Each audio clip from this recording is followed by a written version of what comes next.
शराश जैसे जंग बंदी हुई, जंग बंदी के कुछ दिन के बाद उन्होंने इसराइल ने अपनी फौज भेज करके उस पर कब्जा कर लिया। ये कोई नई बात नहीं है। ऐसे सीना पे गोलान हाइट्स में देखिए सारे मुआहदे हो चुके हैं, उसके बावजूद भी उस पर कुछ भी अमल नहीं होता। और आज जो है ट्रम्प की बुनियाद पर उन्होंने गोलान पर कब्जा कर लिया है। अभी समझ में आती कैसा है। देखिए सन 82 में इसराइल ने बैरूत पर कब्जा किया था। जब उसने वहां पर कत्लेआम किया, हजारों लोगों को मार डाला, ये उनकी गारंटीज का ये है। अगर कोई आदमी पीछे से देखे, अब ओस्लो खत्म हो गया, अब सारी दुनिया के लोग, पहले तो मुश्किल से 20-25 मुल्क थे जो कि इसराइल को मानते थे, बाकी कोई नहीं मानता था। फिर ये कहा गया देखो मसला हल हो गया, इसराइल के साथ ताल्लुकात जो है कायम कर लो। इसराइल के साथ ताल्लुकात तो कायम हो गई, इसराइल इंटरनेशनल कम्युनिटी का पूरा हिस्सा बन गया, लेकिन ओस्लो अकॉर्ड वही रहा।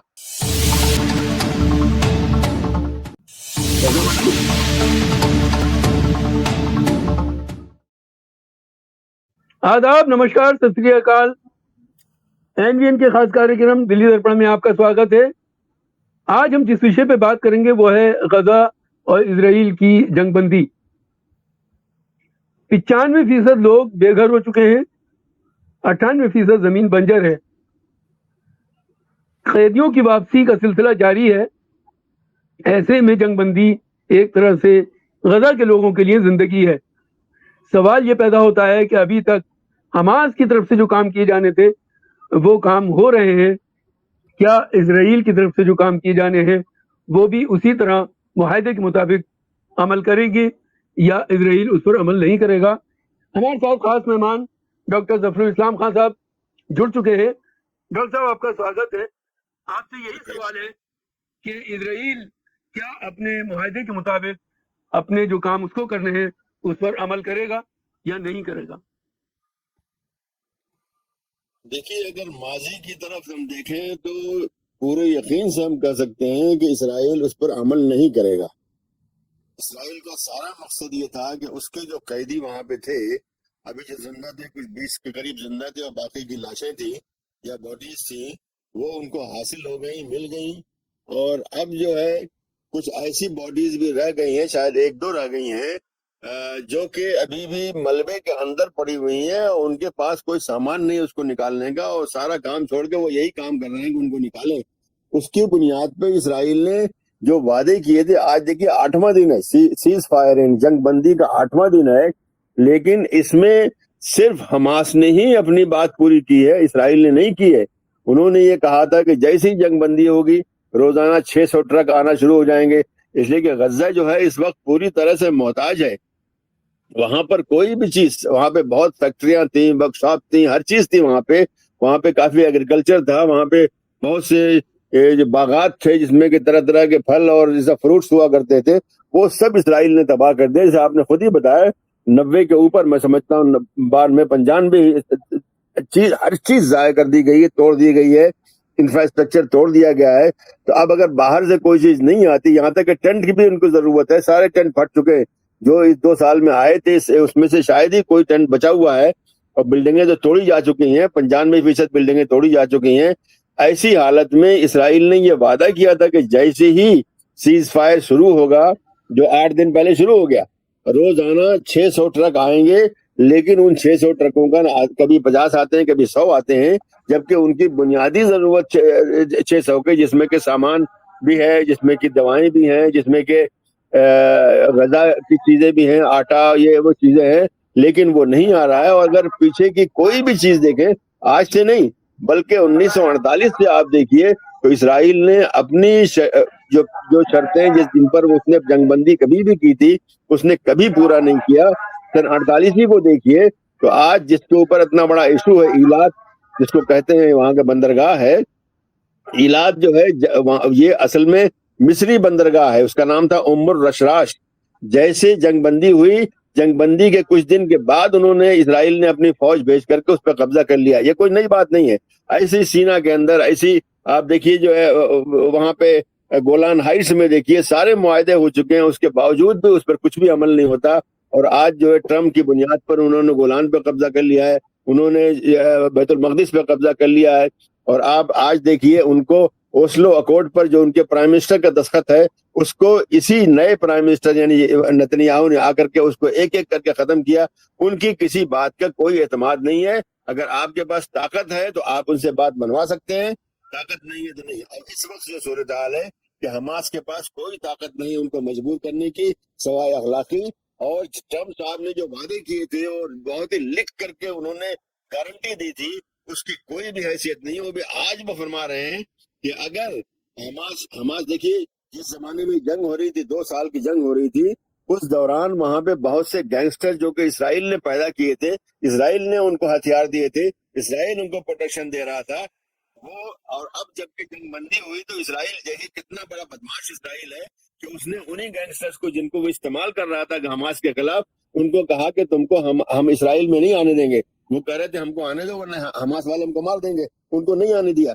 अब वो वहीं गज्जा के अंदर भी हैं, उनमें से कुछ लोगों को उन्होंने शायद 10-15 को उन्होंने कत्ल कर दिया है, इसलिए कि पहले से एक फतवा जारी हो चुका था, बहुत पहले से, कई महीना पहले से, कि जो भी इसराइल का साथ इस वक्त दे रहे हैं जंग के अंदर, हम उनको उनका खून माफ करते हैं, यानी उनको कत्ल करना जायज है।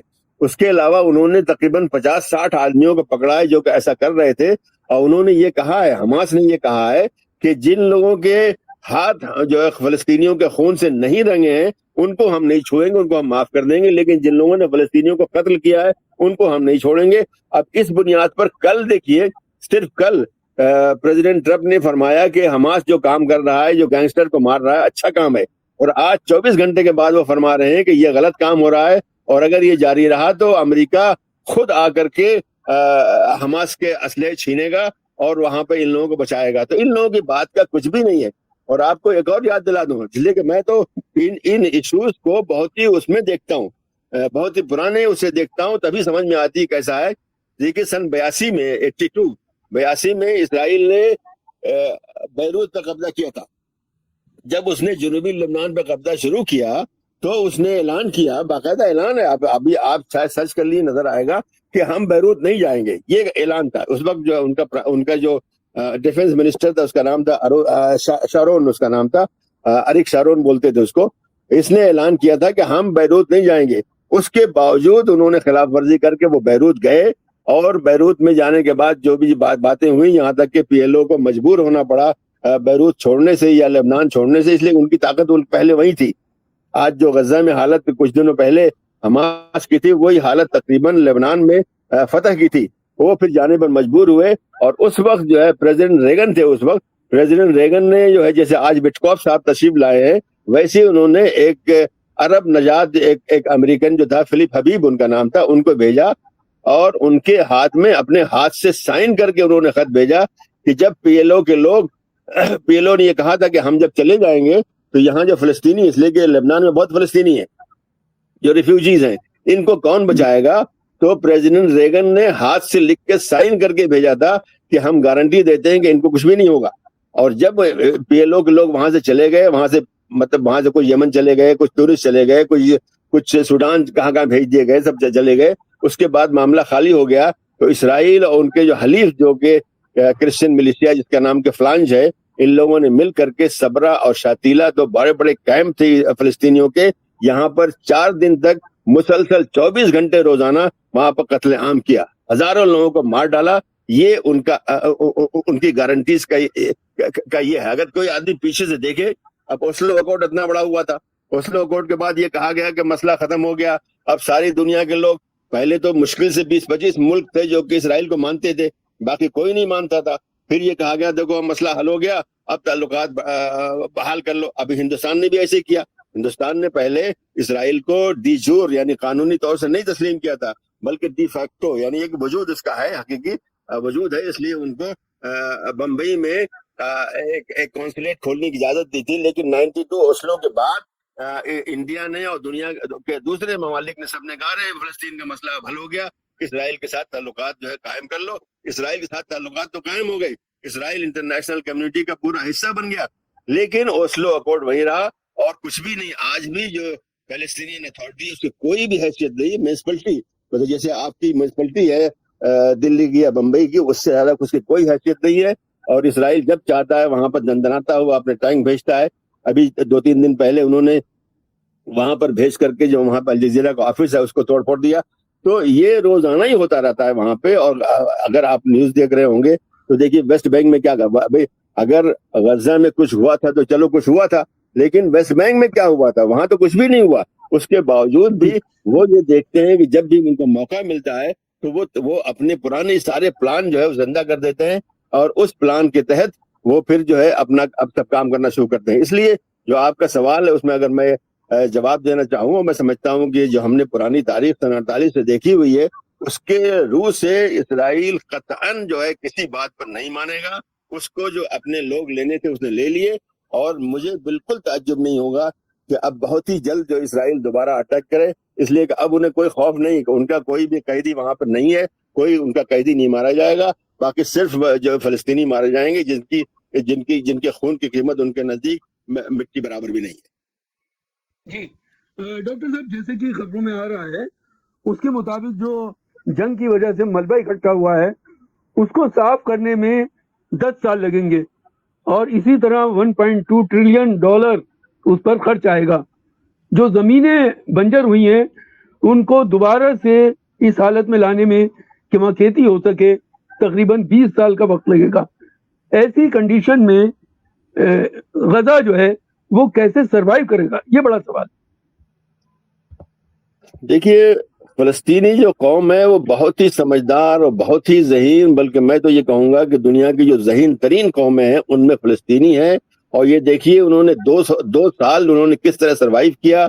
وہ جو کچھ رپورٹیں میں نے پڑھی ہیں جزیرہ وغیرہ پہ, کہ انہوں نے ان کے جو ڈاکٹر تھے اور ان کے جو ہربلسٹ تھے وہ گھوم کر کے کیمپوں میں جاتے تھے اور کہتے تھے کہ کون سی گھاس تم کھا سکتے ہو, کون سا پتا تم کھا سکتے ہو, کون کھا سکتے ہو. تو یہ بہت ہی سمجھدار لوگ ہیں, وہ اپنا کچھ نہ کچھ راستہ نکال لیں گے. لیکن بنیادی مسئلہ یہاں پر یہ ہے کہ جس نے وہ تباہی مچائی ہے, ابھی آپ نے فرمایا کہ یہ وہاں پر جو ملبہ ہے, یہ ملبہ کو اگر روزانہ, یہ رپورٹ ہے کہ اگر روزانہ 100 ٹرک جو ہے اس ملبے کو ہٹائیں گے تو 30 سال لگ جائے گا.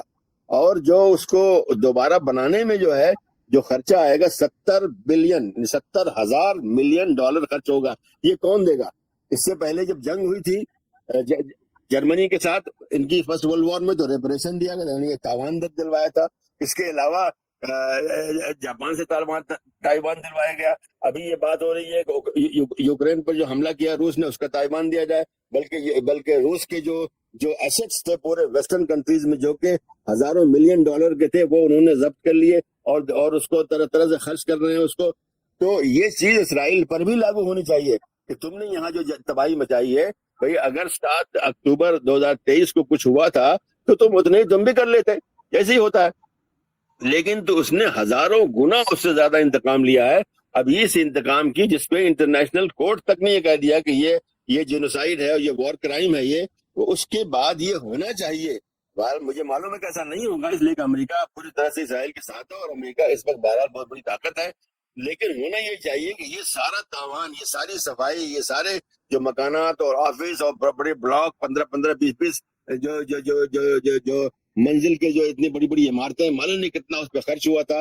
ان کو دوبارہ بنانے میں 70 بلین کہا جا رہا, 70,000 ملین ڈالر یہ اسرائیل سے لینا چاہیے تھا, اسرائیل کو ریپریشن دینا چاہیے تھا. اگر اسرائیل پر ایک طرح سے اس پر 10% بھی دینا پڑ جائے تو وہ زندگی بھر, مطلب 1000 سال بھی نہیں سوچے گا اس طرح کا حملہ کرنے. لیکن ان کو معلوم ہے کچھ بھی نہیں ہوگا, اور یہ اب جو ہے یہ پیسے جو ہے کون دے گا؟ امریکہ دے گا, سعودی عرب دے گا, ایمریٹس دے گا, قطر دے گا, یہ لوگ دیں گے. یہ ان کا کچھ بھی اس میں لینا دینا نہیں ہے. امریکہ کا تو لینا دینا ہے, اس لیے کہ بہرحال امریکہ کی ہی لڑائی وہ لڑ رہا تھا, اس میں کوئی شک نہیں ہے. لیکن یہ دوسرے عرب ممالک کے یہ بے وقوف احمق, یہ آخر کیوں اس کا پیسہ دیں گے میری سمجھ میں نہیں آتا, لیکن دیں گے اس لیے کہ پوری طرح سے اس کے غلام ہے اس کے ہیں. تو جب تک یہ بات نہ ہوگی, کوئی بھی دوسرا ملک جو ہے, اور بھی دوسرے ممالک کی میں مثال دے سکتا ہوں کہ جہاں پر بھی جس نے کوئی اس طرح سے غلطی کی ہے اس کو سزا ملی ہے. اس کی جو پرائم منسٹر, پریزیڈنٹ, کون لوگ ہیں, جنرلز ہیں آرمی کے, ان لوگوں کو پکڑ کر کے ہیگ میں لے جا کر کے ان کا محاکمہ ہوا ہے. آج بھی وہاں جو جیل ہے اس کے اندر کتنے لوگ کو سب کہاں کے جو ہیں, اور فلپینس کے, روانڈا کے, کون ان جیلوں میں ہیں. تو وہ ان کی جب تک یہ سزائیں ان کو نہیں ملے گی, مطلب ایک تائیوان ادا کریں तावान मतलब रिपरेशन अदा करें, और दूसरे की इनको सजा हो। 3 आदमी की तो बाकायदा सजा हो चुकी है इंटरनेशनल कोर्ट से, लेकिन मैं समझता हूँ और भी होगा। अभी मैंने कल ही पढ़ा कि साउथ अफ्रीका के प्रेसिडेंट जो है उन्होंने कहा है कि ये जो मुकदमा चल रहा है हम इसको जारी रखेंगे और दूसरे लोगों की भी लाएंगे इसके अंदर। और ऐसी बाज यूरोपियन कंट्रीज जैसे कि स्पेन है, इसने भी ये कहा है कि इस पर जो है ये मुकदमा चलना चाहिए। जंगबंदी का मतलब ये नहीं कि मुकदमा खत्म हो जाएगा, अगर ये सही तरीके से जो लॉजिकल जो उसका कंक्लूजन होता है वो होगा। लॉजिकल कंक्लूजन ये है कि वो रिप्रेशन दे, लॉजिकल कंक्लूजन ये है कि जो ये क्रिमिनल जिन्होंने ये काम किया है, तो दुनिया में ऐसा कभी नहीं हुआ है कि इस तरह से पूरी एकदम मुल्क बिल्कुल से जमीन दोस्त कर दिया जाए, तो उसकी सजा जब तक नहीं मिलेगी तो ये दोबारा करेंगे। और मुझे ये लगता है कि पूरी तैयारी हो रही है, नेतन्याहू भी तैयारी कर रहा है और ट्रम्प जो उसके पीछे खड़ा हुआ वो भी तैयारी कर रहा है कि अब जो भी रहा सहा वहां गजा में है उसको हमास को मारने के नाम पर उसको भी खत्म कर दे। और वो जो उनका प्लान था, आज भी मैंने पढ़ा कि आज भी उनका वो प्लान बाकी है कि गजा के लोगों को वहां से निकालो। मतलब निकालेंगे, जबरदस्ती नहीं कि उनको निकाल के फेंक देंगे, बल्कि उनको रिश्वत दी जा रही है कि $10,000 ले लो चले जाओ, इतने ले लो तो चले जाओ, और तुमको हम वहां जॉब दिलवा देंगे। ये सब किया जा रहा है, उसके लिए जगह तलाश की जा रही है। रुवांडा में जगह तलाश की जा रही है, सूडान में जगह तलाश की जा रही है, लीबिया में जगह तलाश की जा रही है, खुद अमेरिका में भी कुछ लोग ले लेंगे। तो ये जो उनका जो प्लान जो था कि उस जगह को खाली कर दिया जाए, आज भी कायम है। तो ये मसाइल खत्म नहीं हुए हैं, लेकिन मुझे उम्मीद है इसलिए कि हमास ने और हमास के साथ जो दूसरे जो फैक्शंस हैं उन्होंने बहुत ही अक्लमंदी के साथ ये दिखाया है कि किस तरह से इसका मुकाबला कर सकते हैं। अगर 2 साल उन्होंने मुकाबला किया है तो ये कोई मामूली बात नहीं है। एक निहत्थी कौम जो पूरी तरह से ब्लॉकेडेड है, और दूसरी तरफ उसके जो इसराइल है जिसके बारे में ये कब से कहा जा रहा है कि दुनिया की 5वीं सबसे बड़ी फौज है, उसका मुकाबला 2 साल कर सकते हैं। और इन सब हालात के बावजूद भी उन्होंने सरेंडर नहीं किया, तो मुझे यकीन है कि कुछ न कुछ रास्ता वो जरूर निकालेंगे।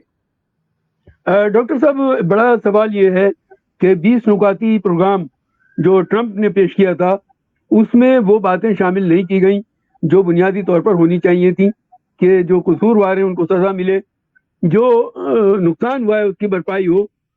तीसरी एक बड़ा मसला यह है कि 67,000 खबरों के मुताबिक लोग वहां कत्ल किए गए हैं, लेकिन जो इमारतें गिरी हैं उसमें एक अंदाजा है कि 2 लाख से ज्यादा लोग मरे हैं, यानी उसमें दब गए, उनकी लाशें अभी तक नहीं निकल सकी।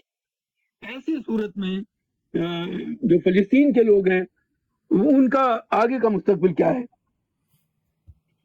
देखिए, ये बात बिल्कुल दुरुस्त है कि जो 20 पॉइंट ट्रम्प साहब के थे उसके अंदर फलस्तीनी हुकूमत का यानी स्टेट का कायम होना उसमें वो नहीं है, रेपरेशंस की बात नहीं है, इसराइल को क्या सजा मिलेगी अगर वो उस पर अमल नहीं करेगा। इसलिए अभी पिछला जो जनवरी में जो इनका एग्रीमेंट हुआ था इसको इसराइल नहीं तोड़ा, तो अगर वो तोड़ेगा तो क्या सजा, उसमें ऐसी कोई चीज नहीं है। जो सब चीज है वो सिर्फ हमास या गजा वालों के खिलाफ है। देखिए, ये बात हमको समझ लेना चाहिए कि हमास जो है वो सरेंडर करने वाला नहीं था, लेकिन उनके सामने जो उनके कौम की जो हालत थी, लोग बिलक रहे थे, लोग पानी नहीं मिल रहा है, लोग दवा नहीं मिल रही है, लोग खाना नहीं मिल रहा है, 3-3 4-4 दिन तक लोग जो है रोटी की शक्ल नहीं देखते हैं। इन हालात की वजह इसलिए कि इसराइल ने पूरा ब्लॉकेट कर रखा है, हर तरफ से उसको बंद कर रखा है, और सिर्फ एक रास्ता जिससे आ सकता था यानी मिस्र का रफा क्रॉसिंग, उसको मिस्र ने बंद कर रखा है।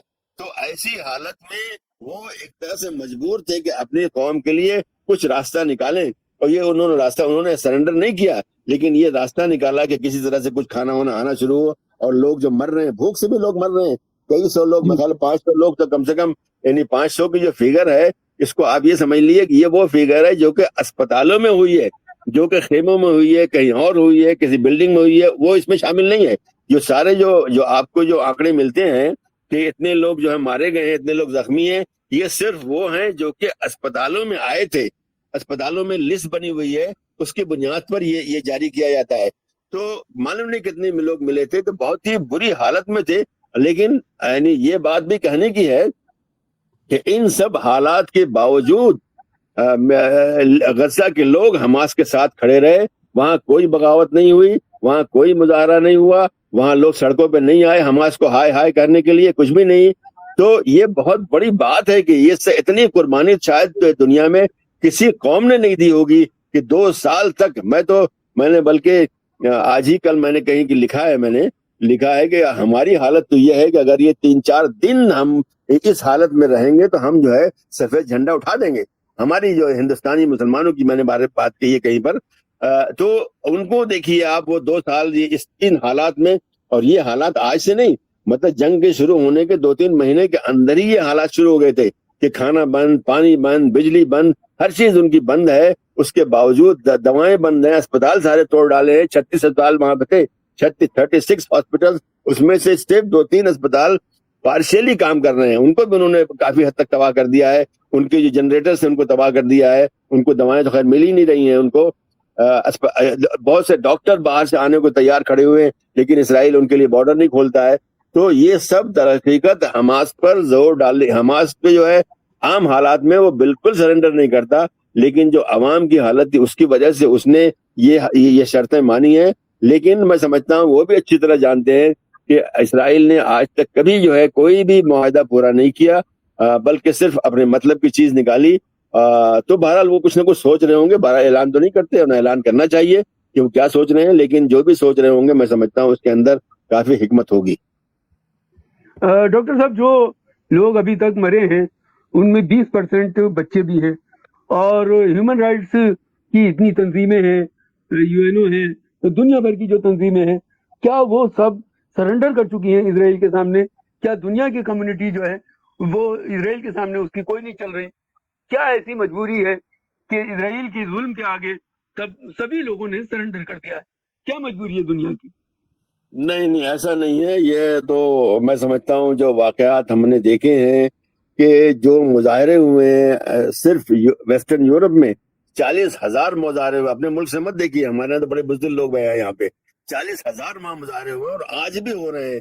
ان مظاہروں کی وجہ سے ان حکومتوں نے پیچھے ہٹے, ورنہ ویسٹرن یورپ کی تقریباً ہر حکومت جو ہے اسرائیل کے ساتھ تھی, اور سب پیچھے ہٹے, اور تقریباً سب نے فلسطین کو مانا ایز اے اسٹیٹ, انہوں نے تسلیم کیا, جو بالکل نہ انہونی چیز تھی, ہونے والی نہیں تھی. اس کے علاوہ دیکھیے ابھی جب وہاں پہ یونائٹڈ نیشنز کی جو جنرل اسمبلی کی جب جو میٹنگ ہوئی تھی, اس میں 146 ملک فلسطین کے ساتھ تھے. یعنی دنیا کی اکثریت 2/3 میجورٹی ہندوستان دنیا کی, بلکہ اس سے زیادہ, کل 200 تقریباً ملک ہیں, 200 میں سے 146 ملک فلسطین کے ساتھ کھڑے ہوئے تھے. تو ایسا نہ کہیں گے ایسا نہیں ہے, لیکن کچھ ایسی صورتحال پیدا ہو گئی ہے آج جو نیشن اسٹیٹ بنا ہوا ہے, جو بارڈرز بنے ہوئے ہیں, جس میں آپ کسی بھی ملک بغیر ویزا کے نہیں جا سکتے ہیں. دیکھیے لوگوں نے کوشش کی, تونس سے, لیبیا سے, کہاں سے لوگوں نے, موراکو سے وہاں غزہ جانے کی کوشش کی, لیکن ان کو لیبیا نے روک دیا ان کو. مطلب آج کل ایسی صورتحال ہے کہ آپ کہیں جا نہیں سکتے. اگر آپ آج چاہیں جائیں غزہ جانے تو آپ جا ہی نہیں سکتے. اگر آپ کو ایک تو ویزا نہیں ملے گا آپ کو مصر کا, اسرائیل تو دینے والا نہیں, مصر بھی نہیں دے گا آپ کو. اور اگر آپ کسی طرح سے کسی بہانے سے چلے بھی جائیں اور غزہ کے پاس جائیں تو وہاں آپ کو شوٹ کر دیا جائے گا وہاں پہ. اس لیے کہ یہ نیشن اسٹیٹ کا ایسا نظام بنا ہوا ہے جس میں آپ کچھ کر نہیں سکتے ہیں. تو ایسی صورتحال میں آپ یہ نہیں کر سکتے دنیا ان کے ساتھ کھڑی ہوئی ہے. اب دیکھیے فلوٹیلا کے کتنے لوگ ایک بار آئے, پھر دوسری بار آئے, پھر تیسری بار آئے. ایک بار تو 50 جو شپس ہوتی, چھوٹی چھوٹی بوٹس ہوتی ہیں, وہ لے کر کے آئے. تو ایسا نہیں ہے کہ دنیا خاموش ہے, دنیا بول رہی ہے. اور میں سمجھتا ہوں یہ جو جنگ بندی ہوئی ہے یہ خود ویسٹرن جو یہ تجزیہ ہے کہ مسٹر ٹرمپ جو ہے اس پر اسی لیے راضی ہوئے ہیں کہ امریکہ کے اندر اکثریت آج فلسطین کے موافق ہے, اسرائیل کے خلاف ہے.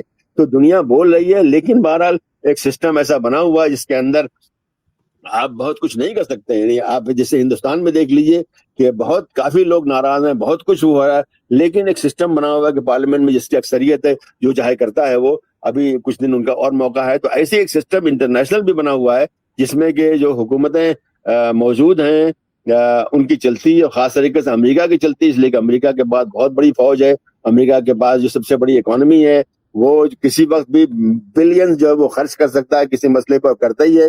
خود اسرائیل کو جیسے جنگ شروع ہوئی تھی 16,000 ملین ڈالر مسٹر بائیڈن نے اسرائیل کو دیا تھا, اور اس کے بعد پھر دوبارہ دیا, مخل 22 تک پہنچ گیا. ابھی ٹرمپ صاحب نے 6 بلین دیا ہے. اس کے علاوہ اسلحے کی کھول دیا, بلکہ خود مسٹر ٹرمپ نے کہا کہ نتنیاہو مجھ سے ایسے اسلحے مانگتا تھا جس کو میں نے سنا ہی نہیں تھا, لیکن ان کے پاس موجود تھے, لیکن وہ جانتے نہیں تھے کہ ایسے اسلحے بھی ہوتے ہیں. وہ بھی سب اسلحے ان کو دیے. ہر 10 منٹ پر ایک شپمنٹ جو ہے اس دوران امریکہ سے اسرائیل آ رہا تھا. تو وہ ان کے ساتھ پورے طرح کھڑے ہوئے ہیں. تو اس کے سامنے جو انٹرنیشنل جو کمیونٹی ہے ایک طرح سے مجبور ہے، کیا کرے؟ ایسا تو نہیں ہے اب اسپین دیکھیے کتنا زیادہ فلسطین کے ساتھ ہے، لیکن ایسا نہیں ہے کہ اسپین اپنی فوج وہاں بھیج دے گا لڑنے کے لیے، ایسا نہیں ہوتا ہے۔ یہ ایک بہت بڑا ایک کام ہوتا ہے اگر وہ کریں گے وہ، لیکن اس طرح کی انہوں نے دھمکی دی ہے بعض ملکوں نے کہ ہم ایسا کر سکتے ہیں، لیکن فی الحال جو نظام انٹرنیشنل سسٹم بنا ہوا ہے اس کے اندر اس طرح کا انٹرونشن کافی مشکل ہے، اور جو دے گا وہ بھی خود ہی مصیبت میں پھنس جائے گا۔ تو اس وجہ سے آپ یہ کہہ سکتے ہیں کہ کچھ خاص کام نہیں ہوا، لیکن اس کے باوجود آج جو ہے تقریباً دنیا کی اکثریت اسرائیل کے خلاف ہے۔ کتنے ملکوں نے جو ہے اپنے ایمبیسیز بند کر دیے ہیں، ڈاکٹر کتنے صاحب ملکوں نے میرا جی آخری سوال آپ سے یہ ہے کہ جی انٹرنیشنل جو فوجیں ہیں، جو 20 نکاتی پروگرام ہے، اس میں یہ کہا گیا ہے کہ انٹرنیشنل فوجوں کے ہاتھ میں پورا نظام ہوگا غزہ کا، اور وہ اس کی کیئر ٹیک کریں گی۔ کیا حماس کی موجودگی کے بغیر وہاں کا نظام چل پائے گا؟ کیونکہ آپ اس علاقے سے واقف ہیں، وہاں کی پالیٹکس سے واقف ہیں، وہاں کے لوگوں سے واقف ہیں، تو جو انٹرنیشنل فورسز ہیں ان کے ہاتھ میں اگر نظام ہوگا اور حماس اس میں شامل نہیں ہوگا تو وہاں کا نظام کیسے چلے گا؟ دیکھیے میں سمجھتا ہوں ایسا ہونے والا نہیں ہے، اس لیے حماس نے جو چیزیں تسلیم کی ہیں اس کے اندر اس کو ریجیکٹ کر دیا ہے۔ انہوں نے کہا کہ ہم جو ہے ایک فلسطینی فوج، جس میں کہ اس کے گنجائش ہے کہ عرب فوج بھی یعنی مصر وغیرہ کی، سعودی عرب کی آ جائے، اس کو تو ہم برداشت کر سکتے ہیں، لیکن یہ کہ انٹرنیشنل فوج آئے، انٹرنیشنل وہاں پہ ایڈمنسٹریشن بنے، ہم اس کو تسلیم نہیں کرتے۔ اگر یہاں پہ کوئی حکومت بننی ہے تو وہ ٹیکنوکریٹ کی مطلب ہوتا ہے کہ نان پولیٹیکل جو امپورٹنٹ لوگ ہیں ان کی حکومت بن سکتی ہے، اتنا انہوں نے مانا ہے۔ انہوں نے وہ نہیں مانا ہے، اور میں سمجھتا ہوں جو زمین پہ موجود ہے، دیکھیے اسرائیل 8 دن پہلے اسرائیل نے جنگ بندی کی اور کچھ علاقوں سے ہٹا، تو اس کے بعد حماس نے فوراً قبضہ کر لیا، پوری طرح سے کنٹرول میں آ گئے۔ ساری جو جگہیں جو خالی پڑی ہوئی تھی ہر جگہ آ گئے، ان کے فوجی، یعنی فوجی کا مطلب ان کے سپاہی اور سب آگے وہاں کھڑے ہو گئے۔ آج وہ تقریباً پوری طرح سے کنٹرول کیے ہوئے ہیں وہاں پہ، پوری ایریا کو جو خالی ہے، جہاں اسرائیل ہے وہ تو بہرحال اسرائیل کے پاس ہے، لیکن تو ایسا میں نہیں سمجھتا کہ بڑی آسانی کے ساتھ وہ آنے دیں گے، اور کوئی بھی نہیں آنے دے گا در حقیقت۔ اور میں سمجھتا ہوں مصر کی بھی جو ہے ایک طرح سے اس کے بارے میں اس کی بھی جو ہے یہ سوچ ہے کہ یہ نہیں ہونا چاہیے، اس لیے کہ اگر ایسا ہوگا تو مصر کے لیے بھی بہت سے مسائل پیدا ہوں گے۔ تو حماس کے لوگ میں سمجھتا ہوں کہ جس لائن پر آج کل چل رہے ہیں وہ یہ ہے کہ یہاں پر فلسطینی حکومت بنے، ٹیکنوکریٹس کی بنے، اور اگر بننا ہی ہے تو فلسطینی اتھارٹی کے بعد وہ بھی فلسطینی ہیں، ان سے اختلاف ان کا ضرور ہے لیکن وہ بھی فلسطینی ہیں۔ اور اس میں اگر انٹرنیشنل کوئی سسٹم وہاں بنتا ہے تو اس کا مطلب ہے کہ فلسطین کے 2 ٹکڑے بالکل ہو جائیں گے، ایک رام اللہ میں جو کہ ویسٹ بینک میں ہے وہ ایک بالکل الگ کام کرے گا، اور جو غزہ میں وہ الگ کام کرے گا۔ تو ابھی جو کچھ نہ کچھ یعنی یہ سب جنگ سے پہلے، یعنی 7 اکتوبر 2023 سے پہلے اگرچہ حماس یہاں حکومت کر رہی تھی، لیکن اسی کے ساتھ ساتھ فلسطینی اتھارٹی کے سسٹم بھی وہاں کام کر رہا تھا، وہاں پہ ان کے بہت سے لوگ موجود تھے، منسٹری وغیرہ موجود تھے، اس کے اندر وہ کام کر رہے تھے۔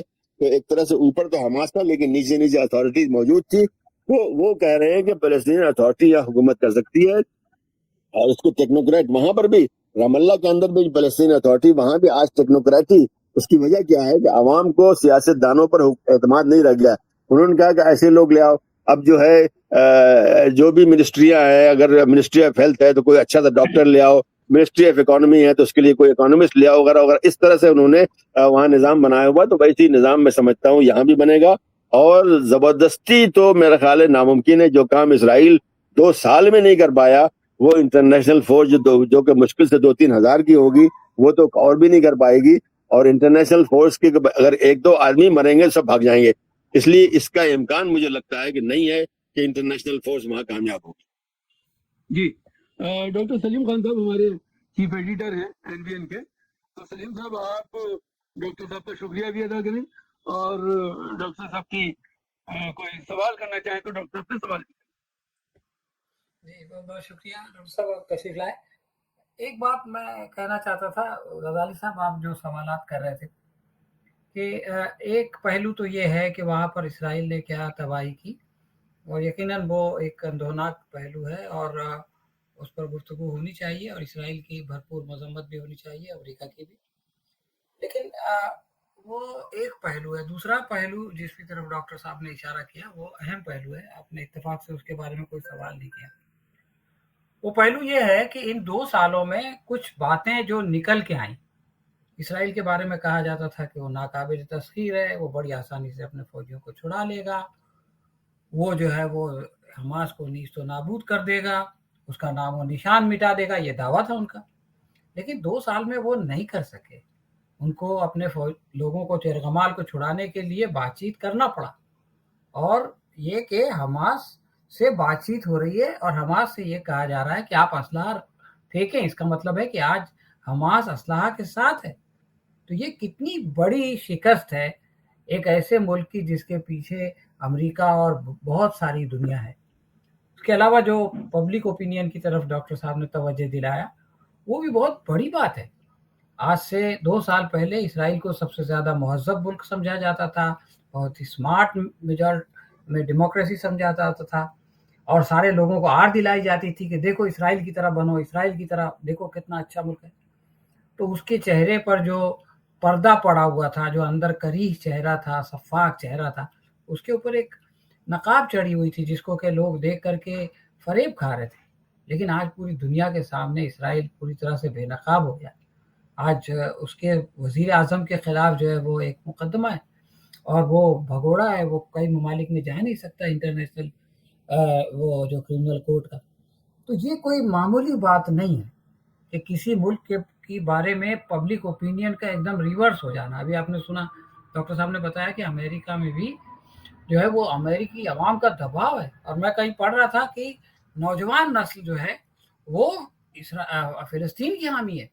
जो पूरे पुराने लोग हैं जिनके ज़हन अभी नहीं बदल पा रहे हैं, वो तो आज भी इसराइल की हिमायत करते हैं, लेकिन नई नस्ल तलबा ये इसके लिए तैयार नहीं है। आज जो है वो जो 2 नेशन थियरी है उसके लिए जितनी बड़ी पब्लिक ओपिनियन है उतनी कभी नहीं थी। तो ये बहुत बड़े बड़े अचीवमेंट्स हैं जो कि हुए हैं इन 2 सालों के दरमियान और इसको हम नज़रअंदाज नहीं कर सकते और इसकी बहुत बड़ी कीमत चुकाई गई है। और हम अल्लाह ताला से दुआ करते हैं कि अल्लाह ताला उन कुर्बानियों को कबूल फरमाए और उसके नतीजे में वो जो आज़ादी का ख्वाब है उसको जो है वो शर्मिंदे ताबीर करे और हमें उम्मीद है कि ऐसा होगा इंशाअल्लाह। जी, इस वीडियो में इतना ही। हमें दीजिए इजाजत, फिर हाजिर होंगे एक नए मुद्दे के साथ। आपका डॉक्टर साहब बहुत शुक्रिया इस प्रोग्राम में आने के लिए। शुक्रिया।